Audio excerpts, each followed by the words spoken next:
Hi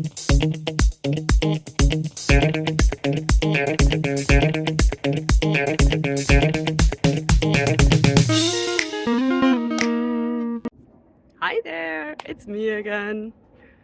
So you all probably recognize the plant that's behind me, right? So the question today is, what will happen if I touch it?